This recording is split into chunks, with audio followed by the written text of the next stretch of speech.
Queridos amigos, sean todos bienvenidos a Mirada Semanal, el podcast de actualidad de Latinoamérica 21. Como todos los domingos, analizaremos las principales noticias de la semana con el respaldo intelectual de Marisabel Puerta-Riera y Manuel Alcántara Sáez.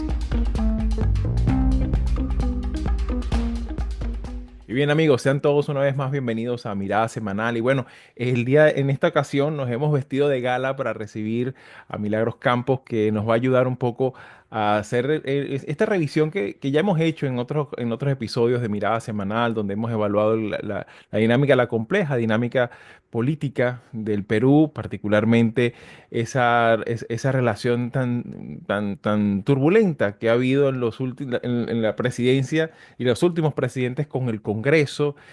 Particularmente, pues estamos ahorita en una nueva dinámica electoral que, bueno, para el momento en que sale este episodio grabado, pues ya se estará desarrollando esa primera vuelta, que esperamos, por supuesto, que sea dentro de un marco, por supuesto, de estabilidad y calma, ¿no?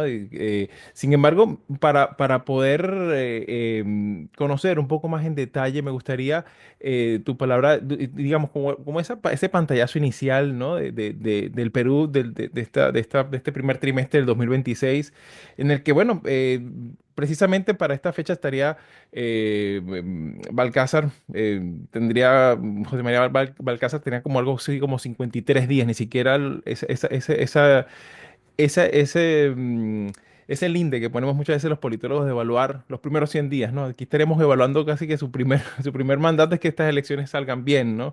En ese sentido, Milagros, y bienvenida a Mirada Semanal, ¿cuáles pueden ser esos aspectos principales que hay que tener en cuenta para entender este proceso electoral que comienza una vez más en el Perú de nuestro tiempo? Y bienvenida. Muchas gracias, Avi, muchas gracias. Estoy muy contenta de poder compartir esta mañana contenta de poder estar con ustedes porque escucho permanentemente pues la actualización y en ese sentido hablar de Perú en este momento nos coloca en una línea de inestabilidad política y crisis de la última década, ¿no? Una situación en la cual todos los que siguen Perú vemos un cambio de presidentes, caídas, renuncias anticipadas, que nos ha llevado a tener 8 presidentes en el periodo en el que debió haber 2 presidentes, ¿no? Y esto está muy relacionado con la crisis de representación, con la debilidad de partidos políticos y en ese contexto nos vamos a una elección. Lo que está en juego es si es que se corta este ciclo de inestabilidad, ¿no? Y en ese sentido yo diría que hay alguna continuidad respecto de las elecciones del 2021. La fragmentación política sigue, los candidatos que pasan a segunda vuelta, lo que tenemos claro es que habrá una segunda vuelta y los candidatos pasan con una intención de voto, según lo que se ha podido registrar hasta, digamos, el domingo, que fueron las elecciones publicables, porque ahora estamos en silencio electoral hasta probablemente la noche, ¿no? Diría que van a pasar con menos de 50% sumados quien gane la elección con la mayoría relativa y el segundo. Y en eso, pues creo que se distingue de las elecciones que hubo hasta el 2016, donde los primeros que pasaban a segunda vuelta, el primero y el segundo, largamente sumaban más del 50%.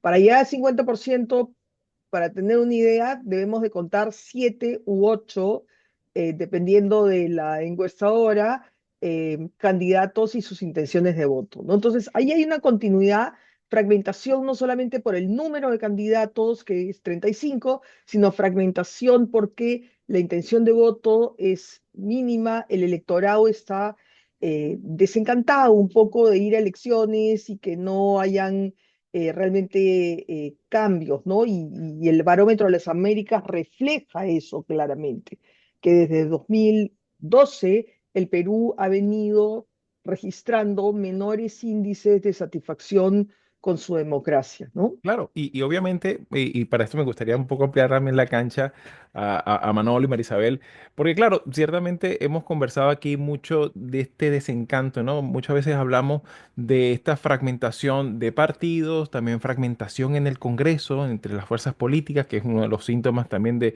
esta última década en la política peruana. Sin embargo, también me gustaría un poco, y ahí para eso me gustaría también incorporar tu apreciación calificada, Manolo, porque también hablamos del sistema político, ¿no? Son también ciertas pautas y restricciones que tiene el propio sistema político que también a veces pareciera que estar favoreciendo a esto y Sí, por supuesto no pareciera que hay el consenso político necesario para hacer esas reformas, ¿no? Que eventualmente exacto, pudieran sí, ayudar, que para eso se necesita tener sí. esta fragmentación, este archipiélago de candidatos también se ve también en el Congreso. ¿Cómo miras tú particularmente también esta otra cara de este descontento que obviamente se genera en el electorado, ¿no?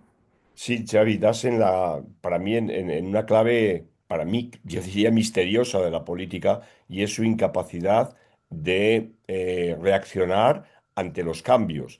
Es decir, si en Perú se viene dando un escenario como el que Milagros acaba de describir, y esto ya se va convirtiendo en una tradición, pues es posible que lo que habría que confrontar, pero directamente, es la elección a doble vuelta. Y entonces a lo mejor plantear una elección a tres o a cuatro vueltas. ¿Por qué no? O sea, si tú tienes 35 candidatos y como Milagros ha señalado, solamente siete candidaturas llegarían apenas al 50%, pues es evidente que habría que hacer a lo mejor varias cribas.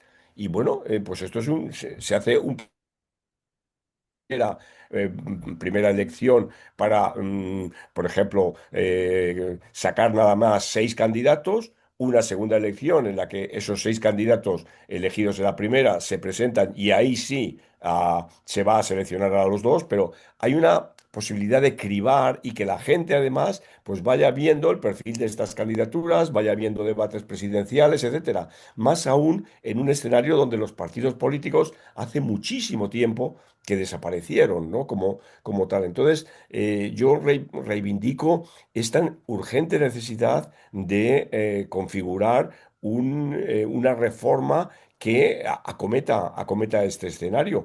No pasa nada que haya 35 candidatos. Pues muy bien, si no hay mecanismos de filtro a través de partidos, etcétera, porque han desaparecido, aceptemos la realidad. Hay 35 candidatos, pero no puede ser que este domingo pase a la segunda vuelta un segundo candidato que, por ejemplo, no haya llegado ni al 10%. O sea, me parece que eso es una tremenda aberración. O sea, urge la reforma política. Claro, milagro. No sé, ¿qué opinión te merece estos aspectos, no? Sí, es bien interesante porque evidentemente con partidos que cumplen básicamente una función de eh, organizar el proceso electoral, participar de procesos electorales, porque es cierto, cuando llegan al Congreso, en muchos casos lo que vemos es que hay una desvinculación entre el grupo parlamentario y el partido político.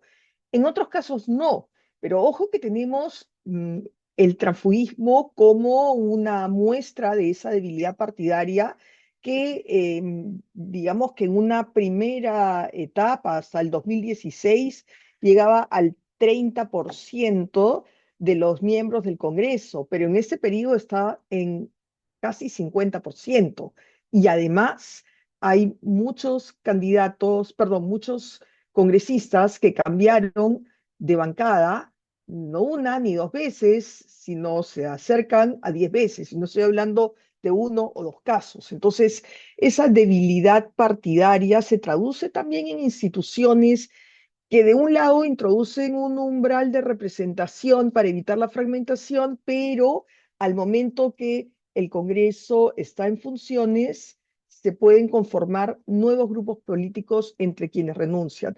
Entonces, claro, la debilidad partidaria no es un tema que se puede solucionar de manera normativa, pero ciertamente lo que se puede hacer es buscar algún tipo de mecanismo, ¿no?, que permita que haya cierta coherencia entre la legislación electoral y el funcionamiento del Congreso.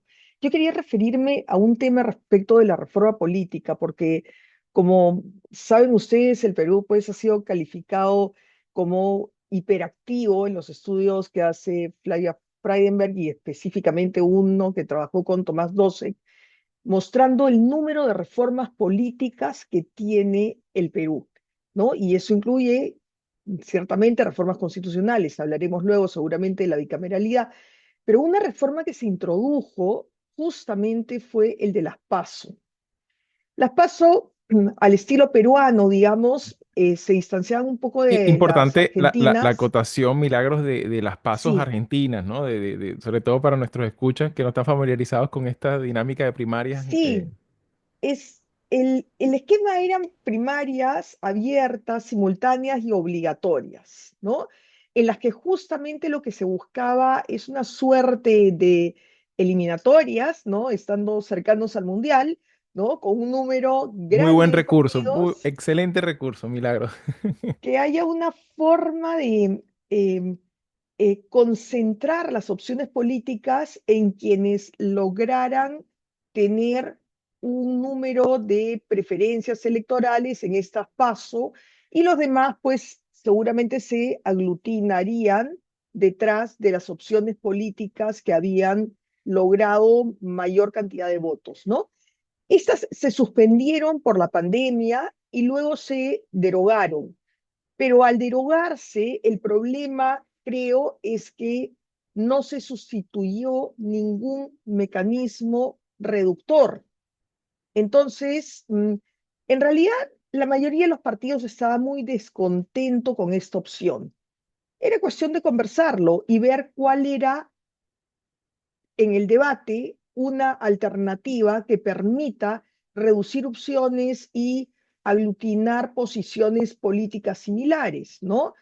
Eso creo que era una opción viable y que explica por qué llegamos con tantas candidaturas sin un mecanismo previo que aglutine. Pero por otro lado, sabemos bien que el sistema de doble vuelta tiende a multiplicar las opciones porque todos creen que la pueden lograr, porque en el Perú eso es posible. No solamente es posible que haya ese número de candidaturas, sino que cualquiera de esos partidos puede estar en la segunda vuelta. Claro, claro, ¿no? Y en ese sentido me gustaría también incorporar tu apreciación, Marisabel, porque claro, hemos hablado aquí, y no nada más en el contexto estrictamente peruano, sino también de otros países de la región, del descrédito de la clase política, el descrédito a la figura de los partidos como agentes aglutinantes, ¿no? De la opinión pública.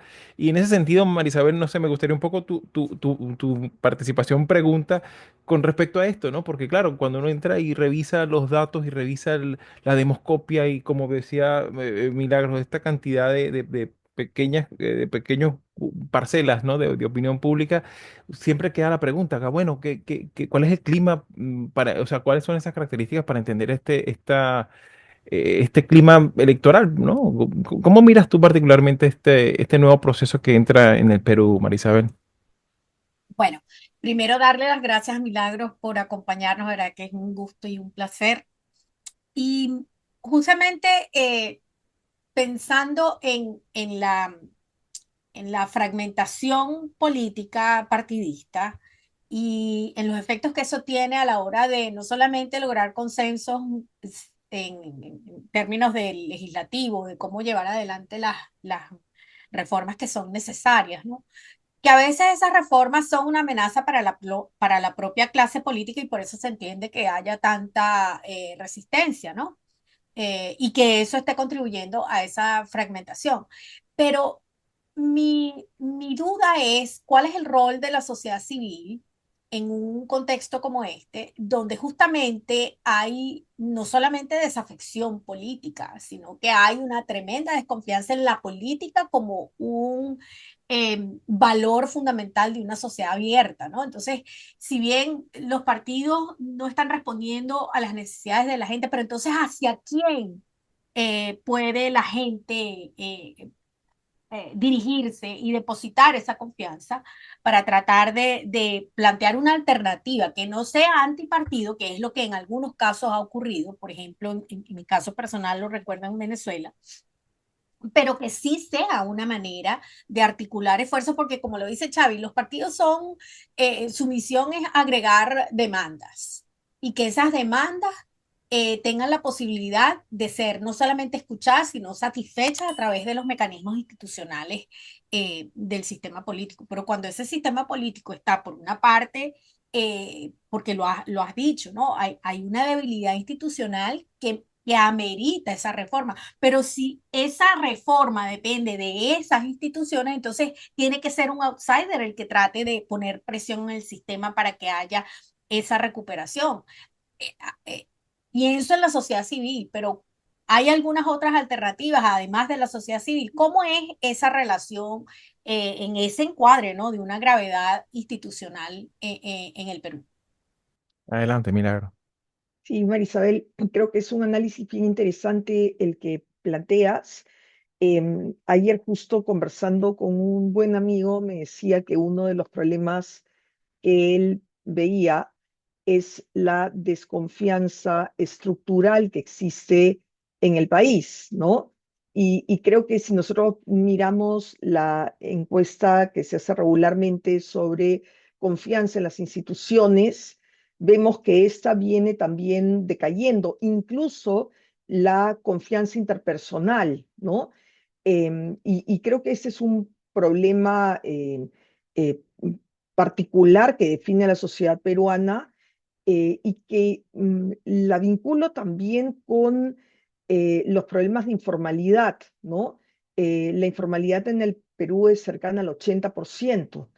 Entonces, claro, uno diría que ¿por qué pensamos que podemos tener un sistema político muy formalizado a pesar de la cantidad de normas que existen si en una sociedad informal la política tendería a ser una proyección de lo que es la sociedad, ¿no?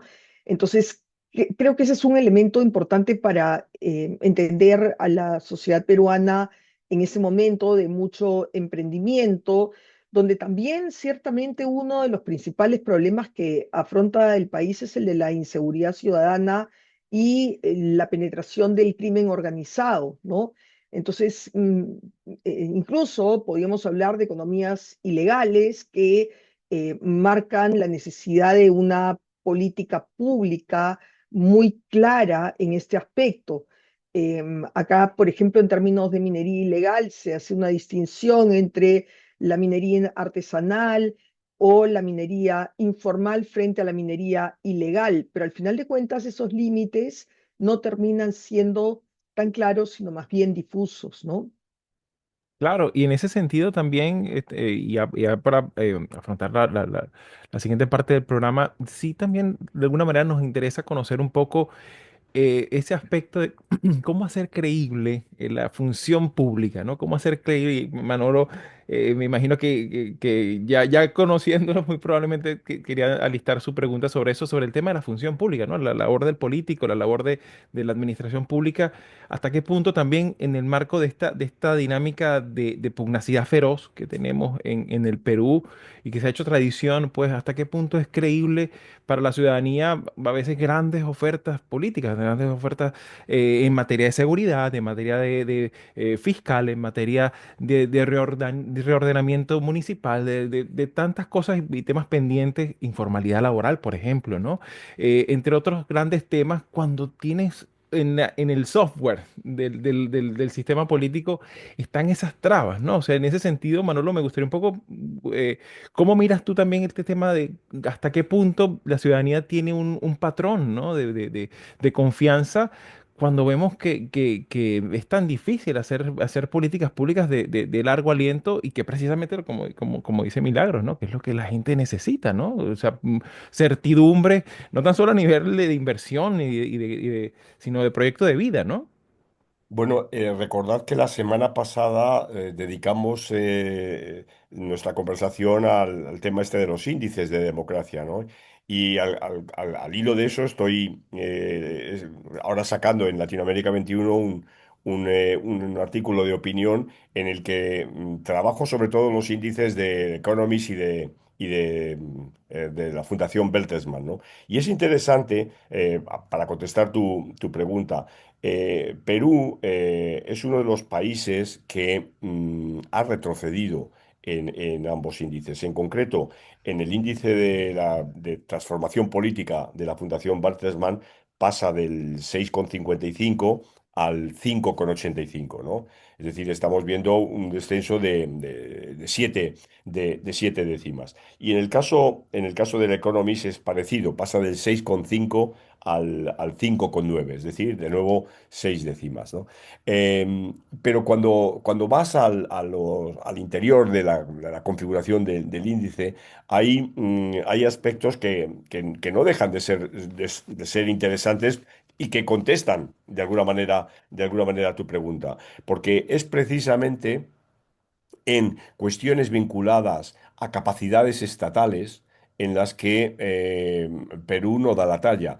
Es como siempre es curioso que se dice, bueno, pero sin embargo la economía peruana va como un tiro, ¿no? El sol es una de las pocas monedas latinoamericanas que no se deprecia con respecto al dólar. O sea, y evidentemente son datos que son absolutamente ciertos. Pero ya digo, cuando vas al meollo, ¿no? Y te das cuenta de la fragilidad del Estado peruano, pues ahí tienes una explicación. Pero también tienes una explicación cuando se ven como, y ahí me acercaría al índice de variedades de la democracia, como perfiles de la democracia o variedades de la democracia, como es la deliberación o como es el nivel igualitario de la misma, en Perú tienen unas caídas enormes, pero de las más grandes de toda la región. O sea que los indicadores los tenemos y entonces, y eso también, si se quiere hacer desde una perspectiva intelectual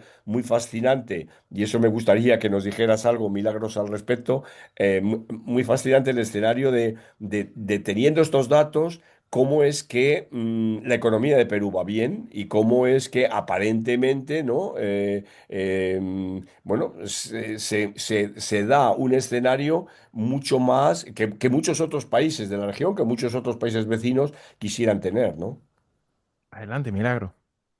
Es correcto, acá se viene hablando desde hace años sobre eh, el tema de las cuerdas separadas, ¿no?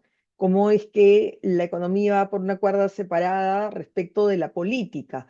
Y creo que eso también nos lleva a pensar en la institucionalidad detrás, mientras que en la política no hay carreras políticas, las instituciones se muestran débiles, ¿no? Por el otro lado, tenemos una institucionalidad más robusta.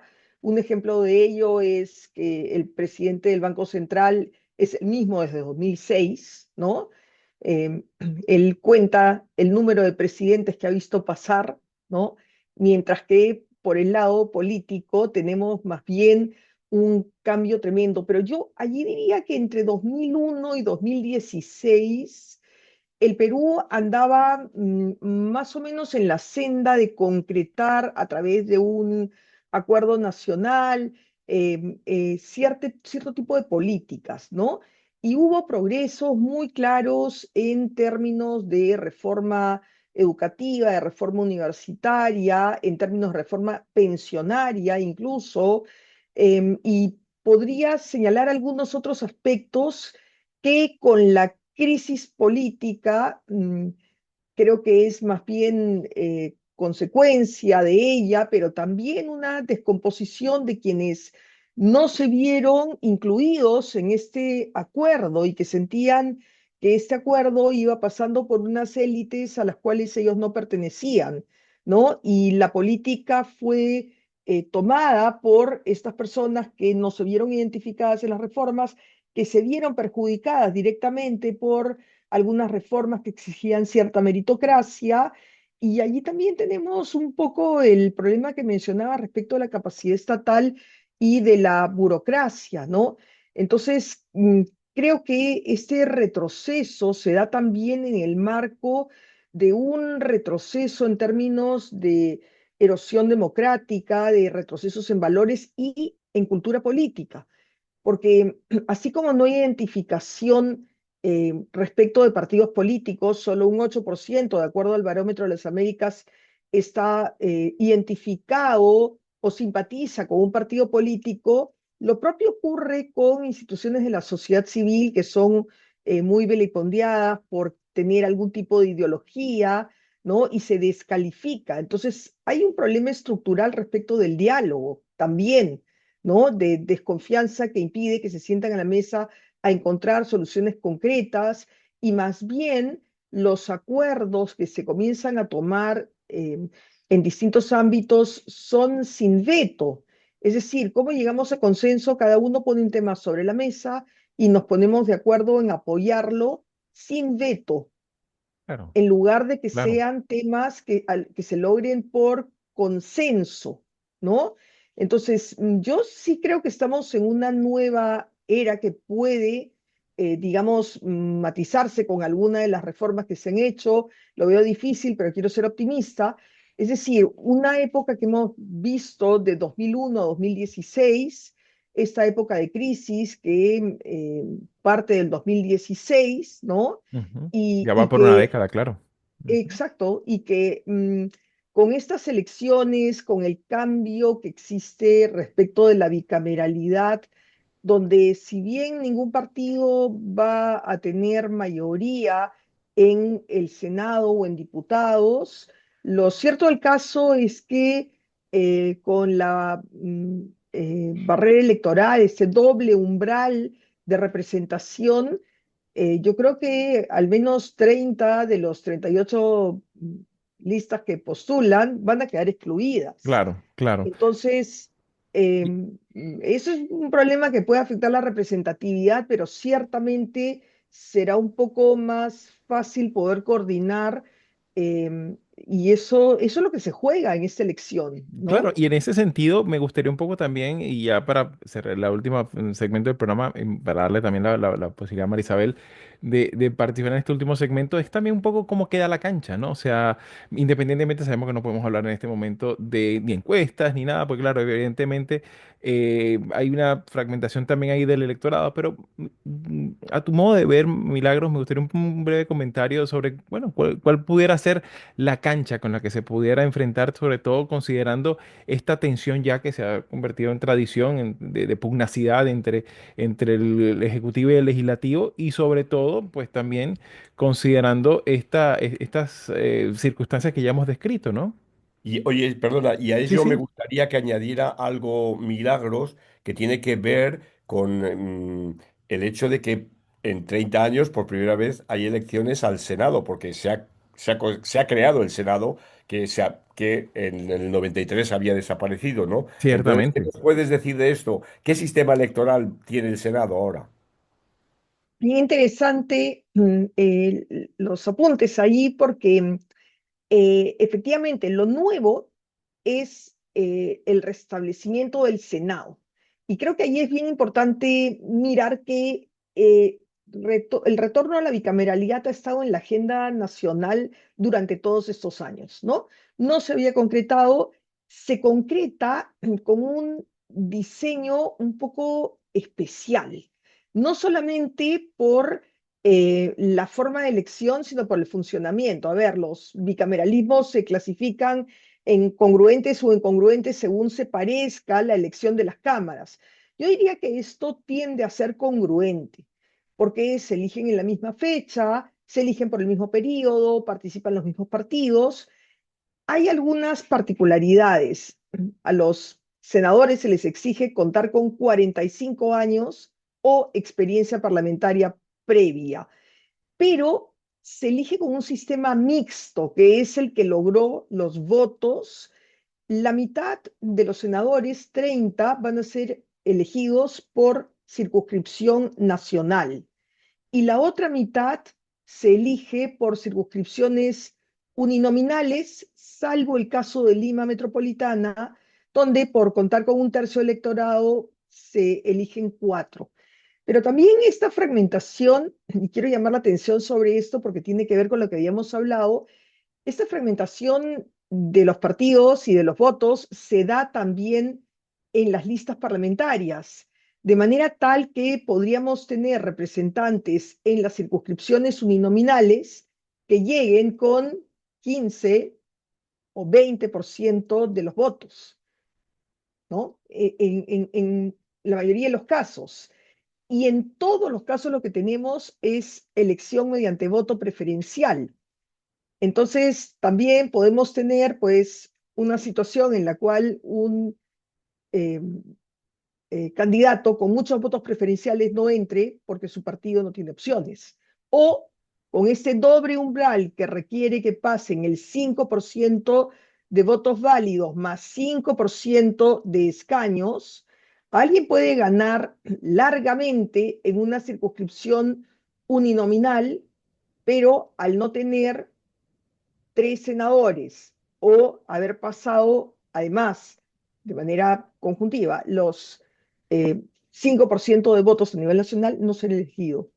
Entonces, creo que esta doble valla, como se llama acá, o doble umbral de representación, puede generar también un poco de descontento y problemas de legitimidad porque se va a sobrerepresentar a aquellos partidos que logren cumplir con estas dos condiciones y obtener representación. En la parte del funcionamiento, respecto de la simetría o asimetría, lo que tenemos es dos cámaras muy asimétricas, donde las competencias están bien segmentadas, el control político, en el caso de la Cámara de Diputados, que interpela, censura, porque el Perú es muy parlamentarizado e incluso resuelve cuestiones de confianza que puedan darse. Y del otro lado tenemos un Senado que, si bien no cuenta con iniciativa legislativa, solo diputados presentan proyectos de ley, sí define el contenido de la ley, porque contrariamente a lo que pasa en los senados de la región e incluso de Europa, en caso de discrepancia entre las cámaras, lo que determina es la votación que se dé en el Senado. Diputados no es consultado nuevamente, no hay ningún mecanismo de reenvío ni de conciliación de textos. Llega el texto de la Cámara de Diputados, el Senado resuelve y lo remite al Ejecutivo. Claro, claro. Entonces, tenemos un Senado muy poderoso. Claro, claro, y en ese sentido, pues esa es una nueva capa más obviamente de complejidad, pero ciertamente tiene ahí un elemento que sin duda alguna va a marcar también esa cancha independientemente de quién quede electo, ¿no? Y en ese sentido, Marisabel, y ya sobre la última parte del programa, los últimos 3 minuticos que nos quedan, me gustaría incorporar también tu apreciación también sobre esos aspectos que hemos hablado de gobernabilidad. ¿No? Así que no sé si quiera aprovechar también la ocasión para preguntar a Milagros. Expectativas hay de un resultado que verdaderamente funcione como lo sugiere Manolo, como un tamiz para tratar de verdad de que al menos esa es una fortuna que tiene Perú, ¿no? Que puede tener esa especie de filtro, ¿no? Pero ¿qué expectativas hay con respecto a la posibilidad de frenar una descomposición aún mayor? Ya no se trata del poder legislativo, sino del tratar de reconstruir la misión del Ejecutivo. ¿Qué expectativas hay? Porque sí, es de entender que hay desafección y desconfianza, pero hay, hay esperanza. A ver, quiero citar a Sartori: gobiernos débiles son malos gobiernos, ¿no? O sea, creo que la debilidad en el Ejecutivo, en un país que es presidencialista y que no hay forma de saltar seriamente con esta fragmentación a un régimen parlamentario, que es otro debate que está, digamos, en algunas élites académicas. Creo que dependerá mucho de la composición que tenga, porque es necesario en un país con tantos retos pendientes tener un espacio para elaborar y ejecutar políticas públicas. Comprenderán que con 8 ejecutivos que cambian cada vez de ministros y donde la burocracia estatal se ha venido debilitando y con un esquema en el que podemos notar claramente un spoil system para reclutamiento de élites, podemos ver que esto también se ha debilitado y con ello las políticas públicas. De manera que lo que se juega en esta elección es bastante más que la conformación de un Congreso bicameral y de qué partidos pasan, sino más bien de cerrar este ciclo de inestabilidad política. Claro, que es un poco la apuesta que se plantea, ¿no? Así que bueno, se nos ha echado un poquito el tiempo encima. Milagros, ha sido un enorme placer conversar contigo. Gracias por tus apreciaciones y tu sabiduría. Y bueno, para nuestra audiencia, muchísimas gracias por estar allí. Nos veremos en Mirada Semanal, analizando el pulso de la región, un próximo domingo. Bueno, buena Hasta semana. entonces. Muchas Gracias, Milagros. gracias. Gracias, Y ya que Milagro. hasta aquí te interesan estos temas, puedes ayudarnos a seguir haciendo estos vídeos, dándole like, compartiendo, comentando y suscribiéndote al canal de YouTube de Latinoamérica 21. Puedes acceder también a todos nuestros episodios entrando en nuestra página web latinoamerica21.com/podcast y en las principales plataformas de audio. Subimos videos nuevos todas las semanas, así que nos veremos en Mirada Semanal muy pronto.